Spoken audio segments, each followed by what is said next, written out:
Welcome to the Chop Shop, man.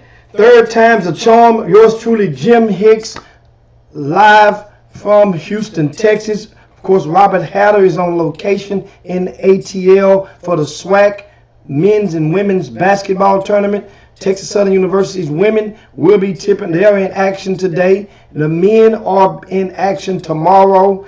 And in case you missed, I'll give you a quick roundup in the SWAC as everybody file in. But first and foremost, we're going to mention, remember, it's Women Rock Wednesday.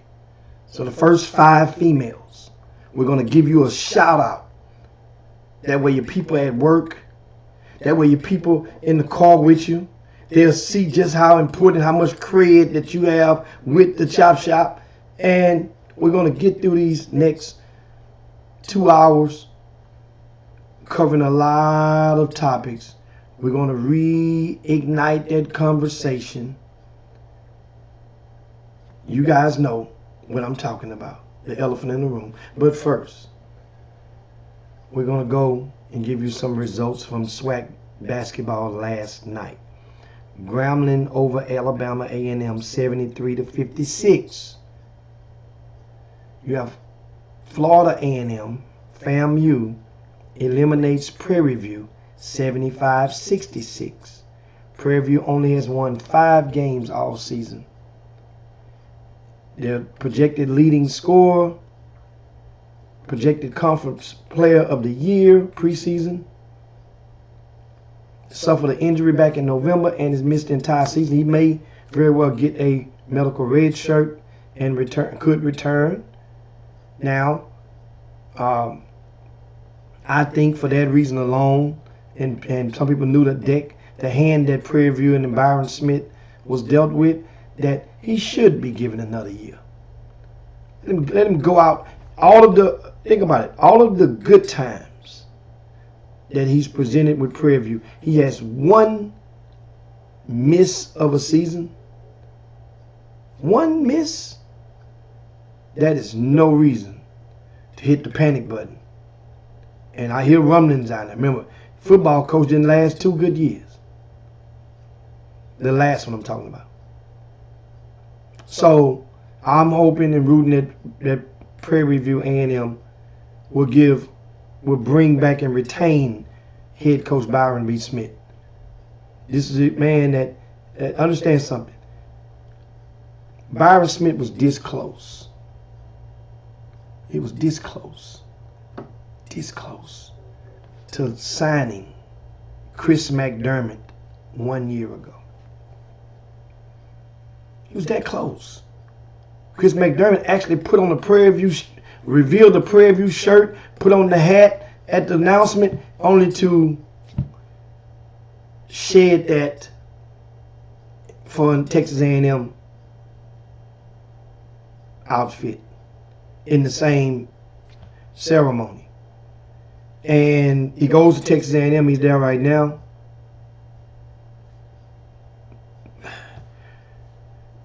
I mean, not moving the needle at all, not part of the rotation. Basically, he's played in a few games this year, and averaged about around 10 minutes a game. But this is not. You can't tell me that this is what Chris McDermott envisioned. When a lot of people were saying, dude, if you gave Prairie View the opportunity to recruit you, you made them believe that you were serious. Your girlfriend, you're madly in love. That's neither here or there, but she is a student at Texas A&M. You want to be with her. I get it. We've all been 18, 19. She's very smart. He's very smart. He was right in the top 5 of his academic class. So, but Prairie View is only 40 minutes away. You could have. There's no doubt in my mind. I look at the box score last night. Byron B. Smith Prairie View only played 7 players last night. I've been knowing Byron B. Smith since he was a student athlete at University of Houston. Actually, that's when we met. That's when we became all right. You know, another one of those Shreveport, Louisiana connections. And he was playing for Pat Foster back in those days, alongside the names like they had talent. Bo Outlaw, Sam Mack, David Diaz, Derek Daniels, all those guys, Craig Lilly, all those guys at University of Houston back in the early 90s.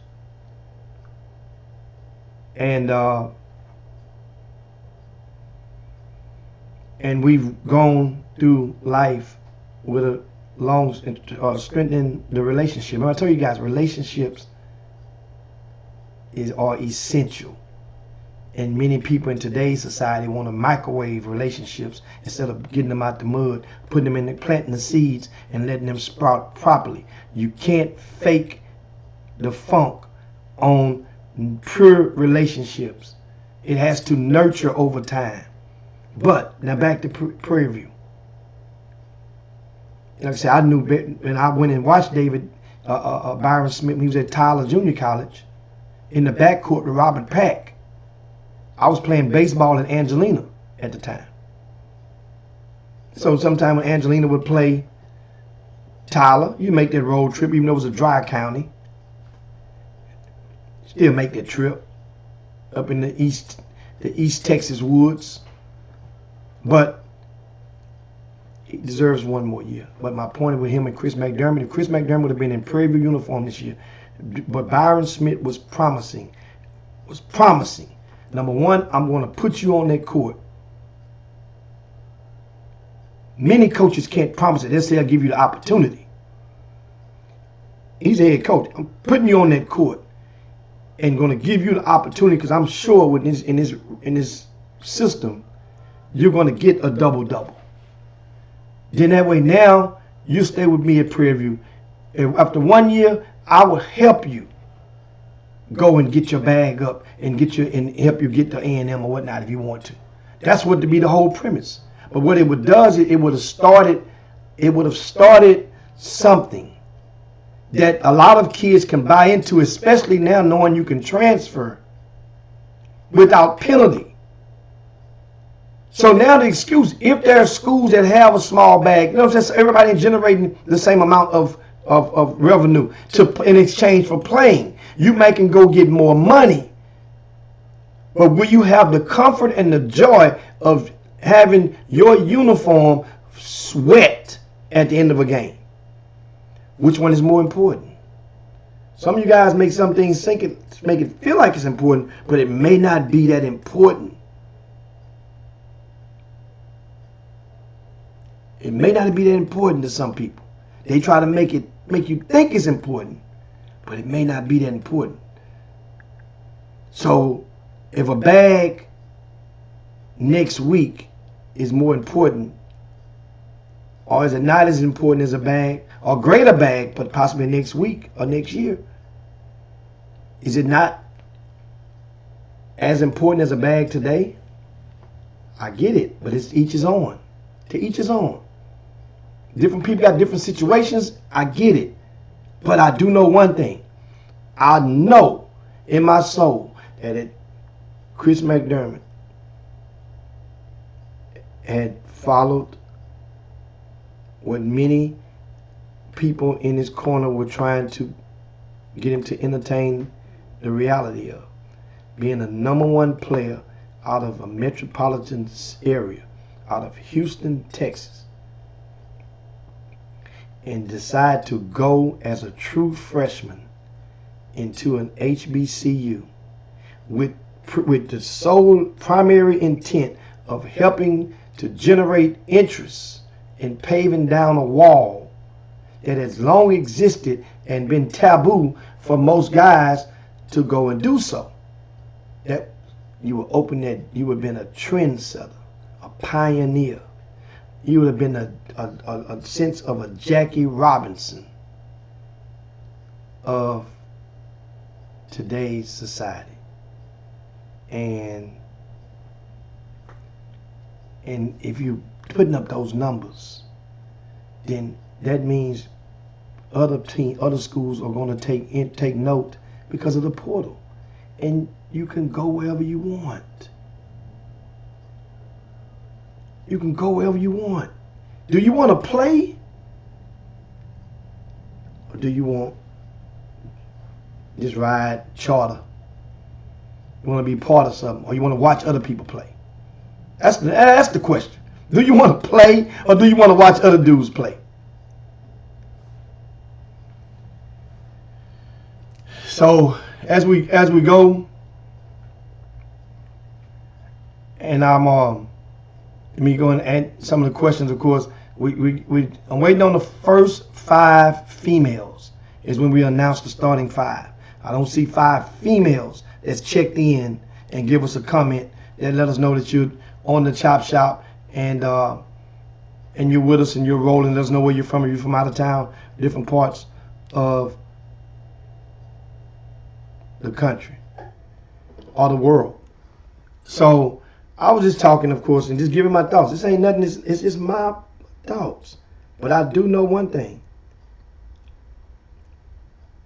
Byron B. Smith has played freshman. He played Orlando Harden when he was a freshman, coming out straight out of high school.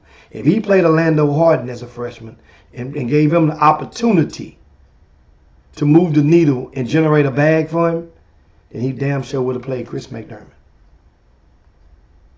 There's no doubt in my mind. And if a guy's averaging double-double, that's worth at least $250,000 in today's society in the portal.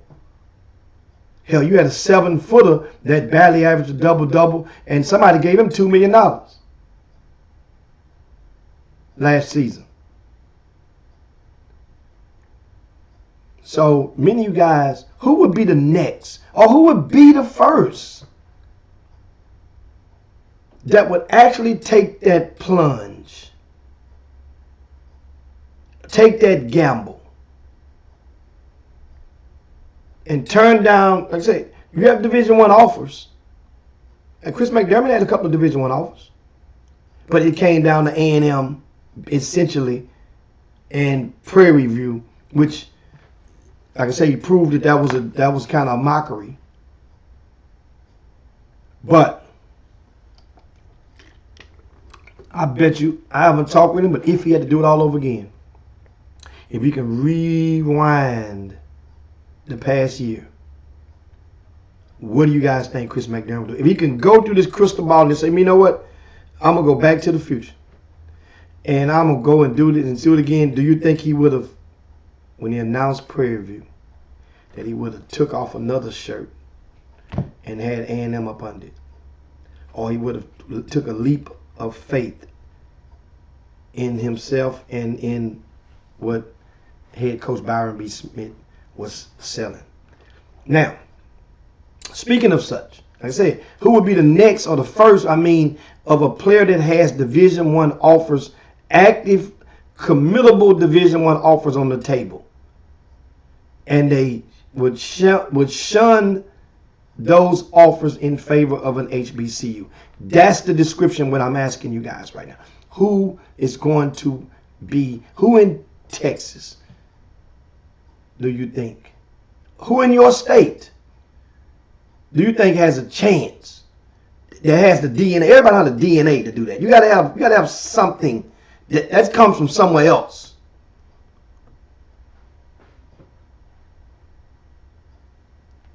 Who do you think?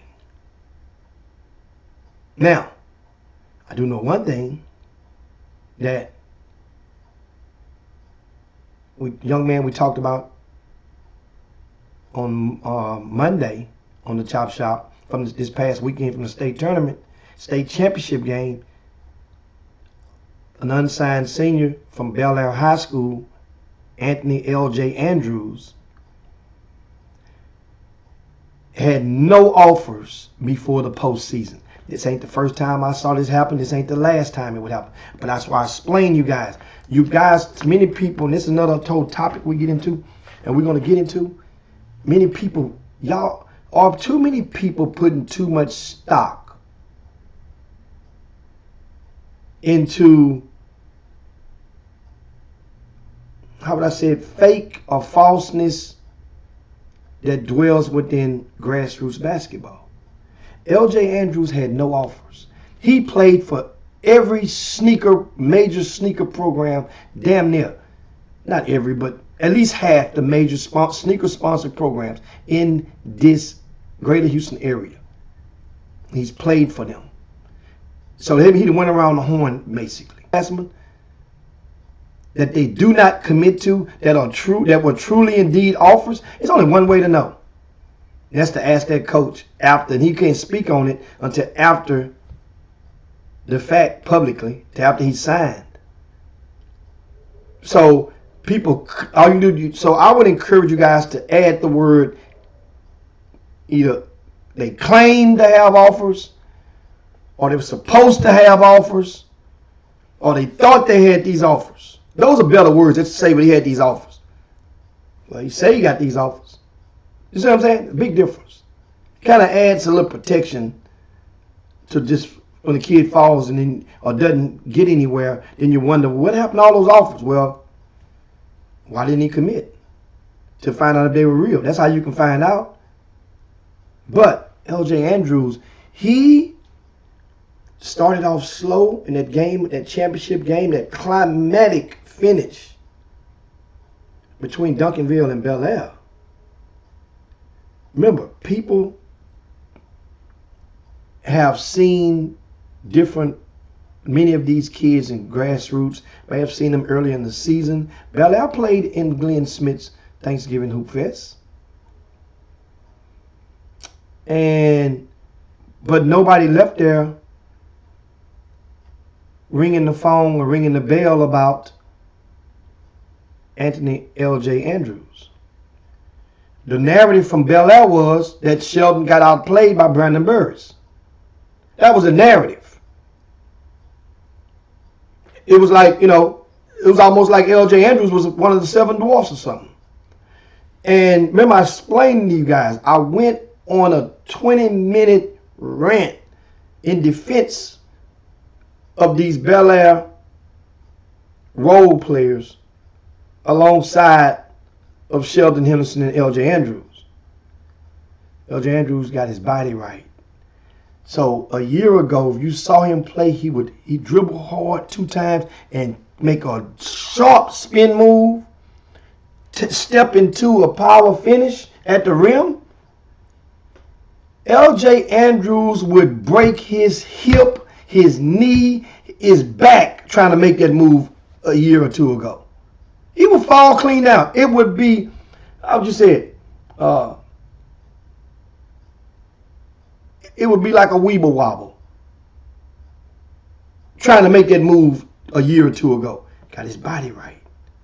And then the second half of that game, he went on full display of showing some of the things in his arsenal. And the college coaches are watching.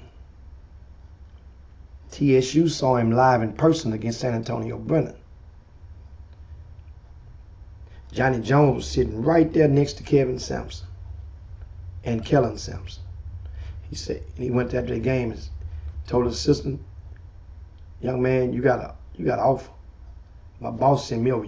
We offering you. Byron B. Smith was at that game from Prairie View. The next day after TSU offered, Prairie View offered. Byron B. Smith is one of those coaches. There's probably, I can go on the ledge and say it seriously. In Houston, there's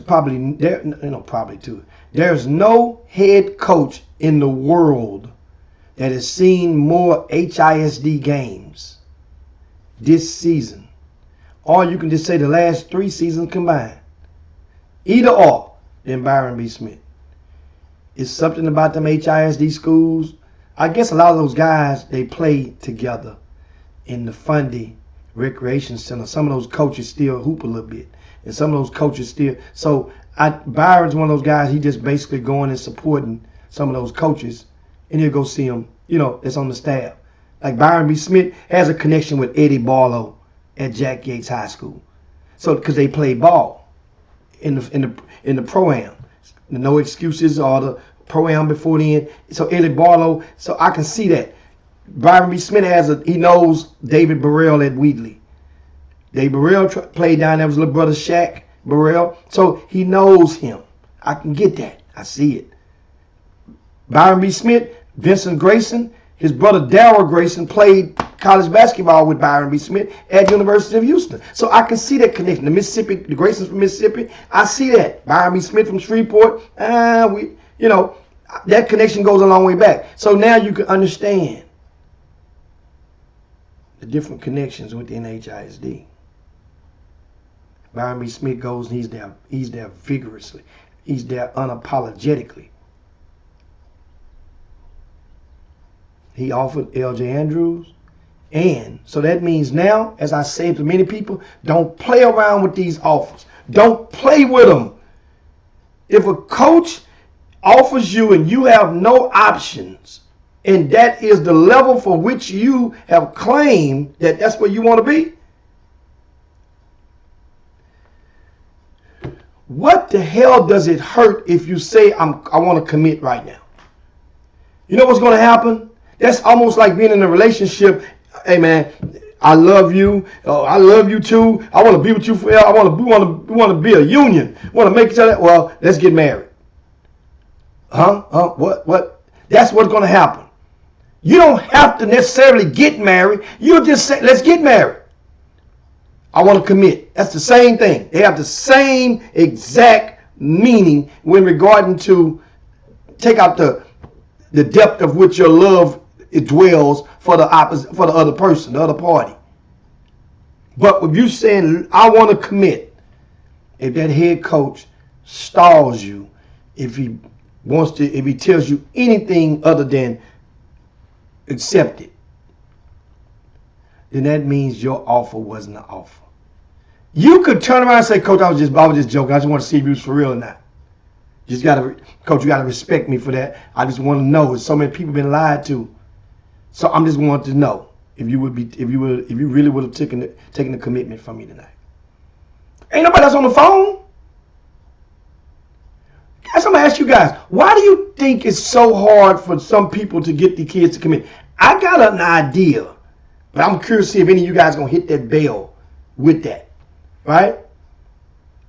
I'm just curious. And meanwhile, while you're powering up your answers, we'll go to the boom boom room and we will get some comments up there, right? I see, shout out to Norris Davis. He said, Chop Shop, East Texas in the house. Norris Davis up in the house. I see you. And Barry says, Beast Texas is thick in this thing. There you go. East Texas up in here. Favre says, Byron B. Smith will be back. He has one more year on that contract. That is great. I'm rooting for Byron. He deserves to go out. You cannot panic, Prairie View, on this particular year where injuries. I know injuries happen. I understand that. But Byron, like any coach, you want to get you 6, 7 guys that you can go with. 5 guys you can go with, and the other 2 they'll figure it out. They'll beat each other out in practice.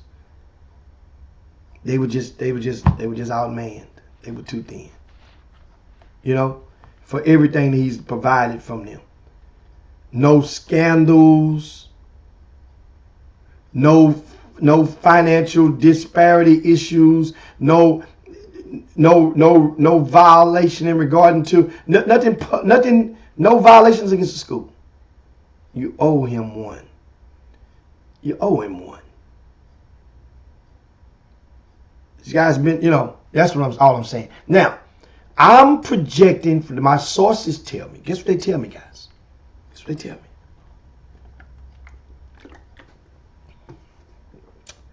My sources tell me that L.J. Andrews is going to decide between Prairie View and TSU within the next, before the end of this week.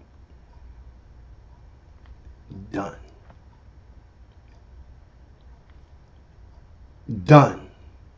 I'm not sure. I haven't been on social media because I've been dealing with the schedule with Spring Icebreaker. I'm curious to know. I'm going to see, making sure I'm going to check the VIP news on rcssports.com right now and see and make sure. I'm going to see.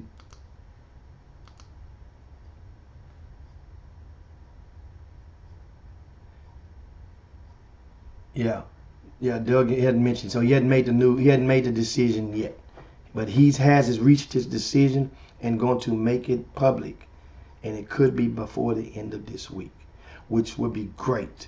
Because that means, my point was this: he played his way into a scholarship, into an offer on his high school team. He earned a scholarship playing on his high school team. It didn't even matter what he did with those other teams. Don't get it twisted. As far as in this thing, they saw what he did when the lights were brightest. The two largest venues that Bel Air had played in all season long. Think about it. That's not easy to do. To rise up and step up for a non-Division I offered prospect to shine under those type of bright lights. He did it. And you know, if you guys saw the press conference, the presser, and you know, I mean, he was very emotional in that presser after the game, after that 54-52 loss to Duncanville. And you could see that passion was on the court. Everybody doesn't talk with the same level of diction. Everybody isn't as animated as the next guy on the court. LJ Andrews, he has a chance to be really to move the needle at the next level as a 4. He has some good low post moves, man. He really does. It's going to only get better it's going to only get better. Now, I asked the question earlier, and I'm seeing some of them post some more of your comments up there. How you doing, Sonia Billingsley? Chad said it's a bunch of friendly offers. Yes, indeed. A bunch of them. Big Coach said it depending on who you are and the type of player, it does get you off.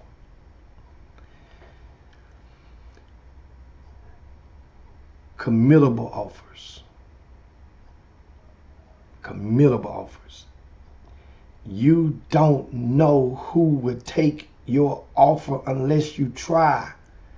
Unless you fake it with them. Unless you call their bluff. I'm telling you, man. I talk to these coaches. I'm telling you guys, I can't wait till the conversation I have with these coaches next month at the Final Four, because the game just changed quickly. Coming out of this COVID, this thing done changed twice in the recruiting. I can't wait to talk to these guys. I know they got some good new stuff for me. Oh my goodness, the ice gonna melt good down at the Final Four in San Antonio with these coaches. So, see my guy, the great Reverend Dr. Michael Lindsay in the Chop Shop. Shout out to him in his ministries. Even Paul Miranda says LJ Andrews had a great championship game. Like I said, it wasn't just a championship game. He had a great playoff run. He had a great season. But people was looking, but they wasn't necessarily paying attention. People, that's why I tell people, that's why I always say, when people come to me say this and that, why he didn't, right? Keep winning. I always say keep winning. That's my answer to everybody. Just keep winning. Because if you keep winning, people will eventually, they have no choice but to pay attention or to turn it all the way off. If they're looking in your direction, they are going to pay attention, especially if there's nothing else to watch. There's no other games going on. You got to come to this game on this night. That's what winning does. You notice things I remember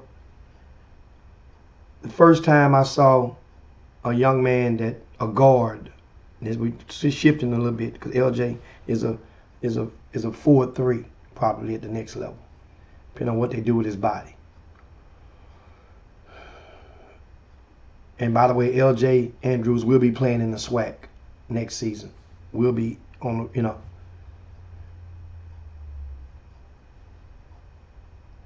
which is great. So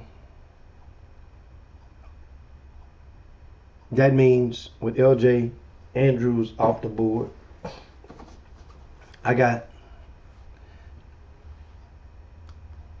there's a list of players that the clock is on that are expected to commit relatively soon. And leading the top of that list is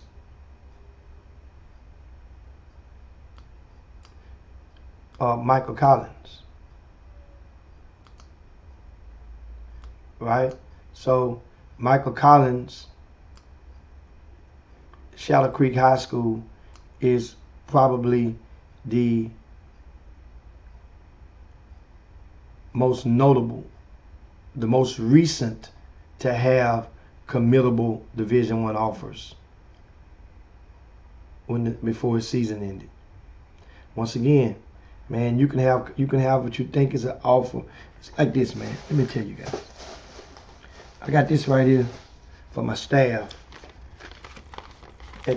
for the season spring icebreakers this weekend, right? So I always get some of these. I'm a coupon guy. So these are coupons for Krispy Kreme. So you bring these in the morning and you get the coupon, buy one dozen, get one free. I keep these joints, Any of y'all want one, y'all let me know. It don't expire till March the 30th. So but I had these on my desk to get them. So my point in these coupons is at the bottom. Let me do this. We're gonna do it like this.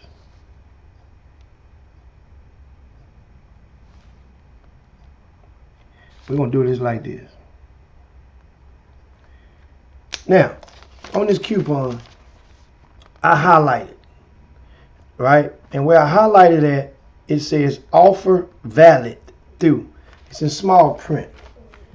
These offers are like coupons.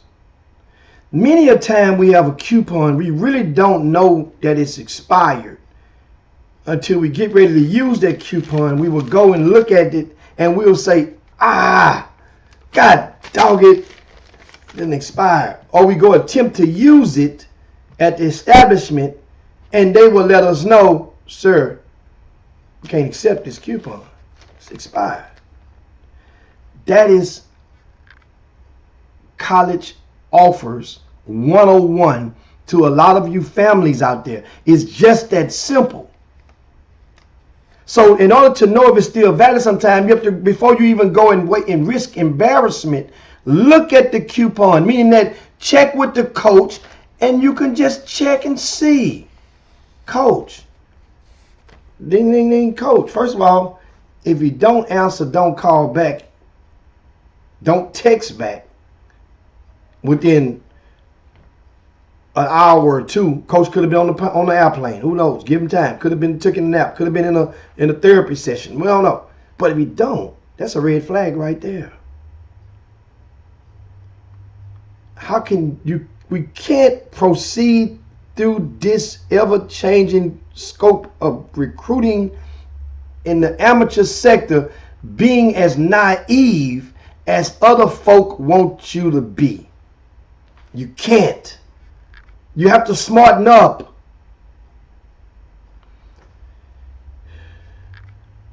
These young people out here, I get it. Parents and grown folk are protecting them at an all-time high. Because in my belief, many of the grown folk truly may believe that that young person isn't capable of handling the pressure or the stress that could be that dwells within the real world. So you'll protect them. Kid get into a skirmish on the court. Back in the day, hell, do y'all know if your kid can fight or not? I mean, it's okay if a kid get busted in the nose. It's okay if he get his lip poked, get his lip busted. It's okay to get a black eye. But you won't even let that happen. You're going to run out there on the court and get a jail case, a free world case, on a misdemeanor. On your son, it's nothing, it's an incident. That's the thing.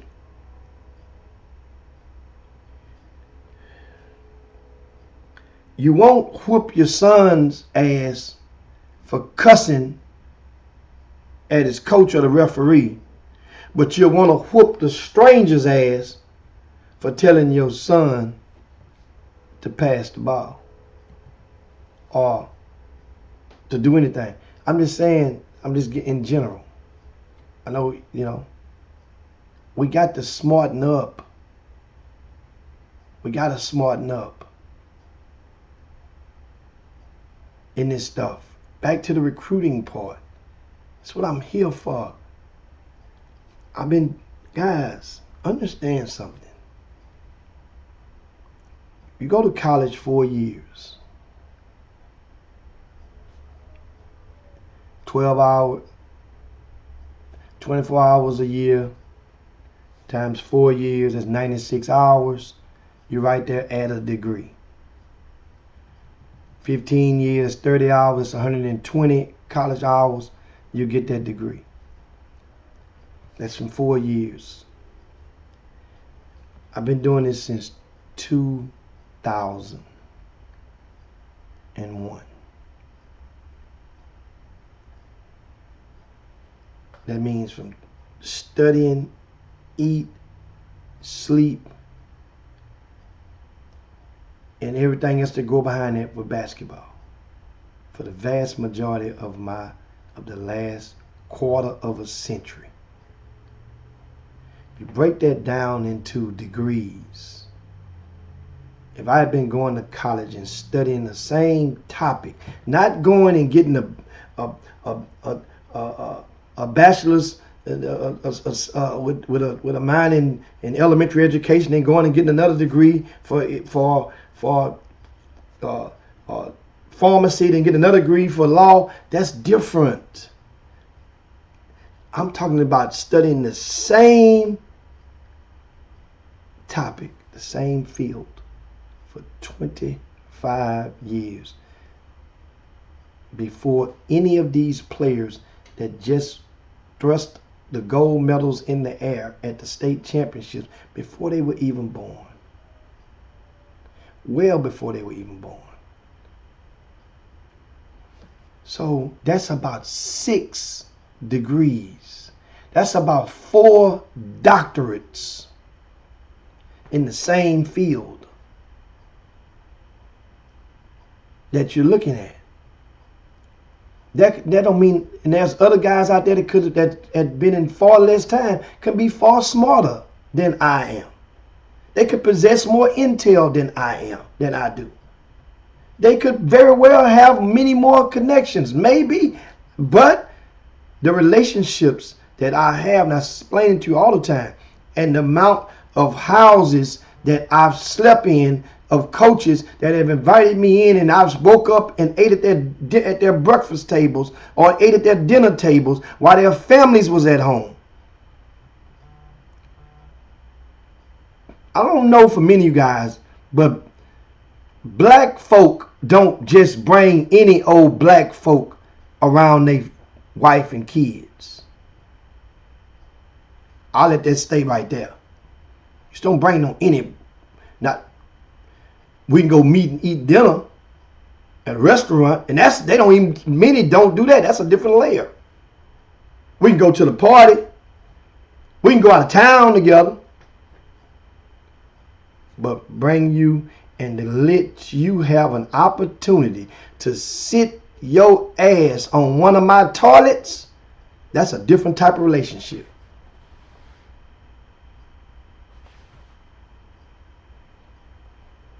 All right?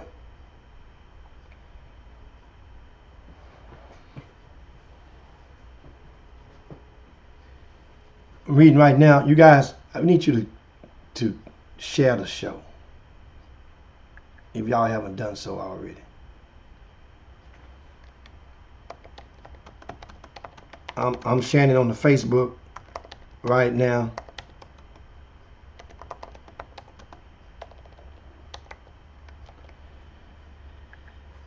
And so what I'm getting at, of course, is we're at the top of the hour right now, 1 minute past the hour. And we're going to ask you guys, of course, if you haven't done so, don't forget this weekend coming up is indeed the spring icebreaker. The schedule would drop later this afternoon, later today.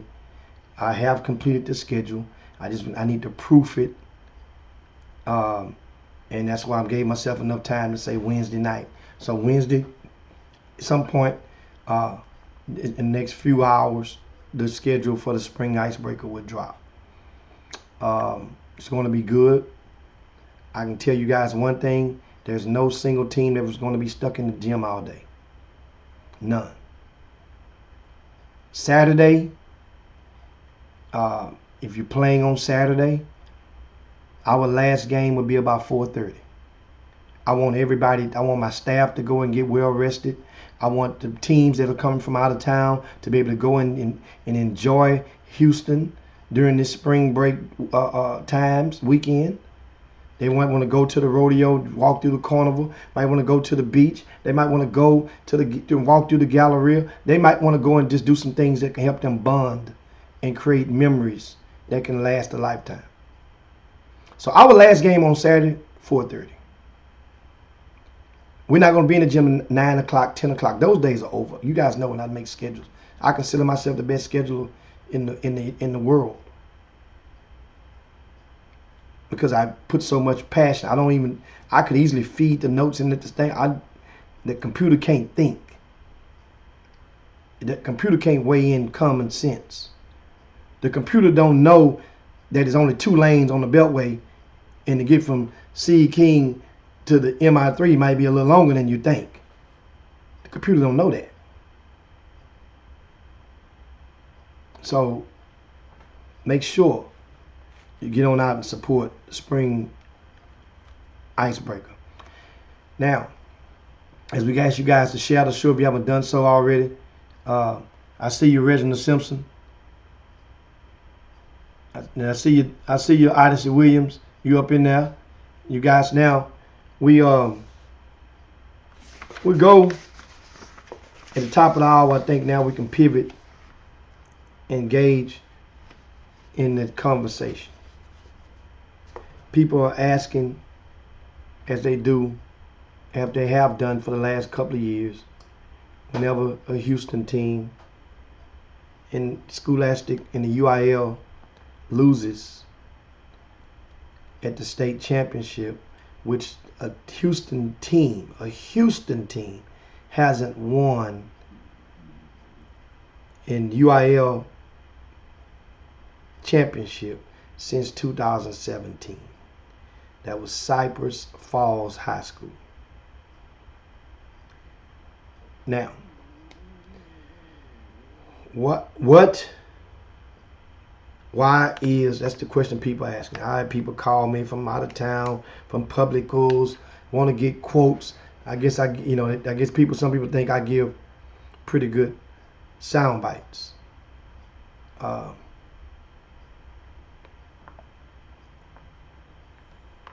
Why can't Houston get over the Scholastic hump?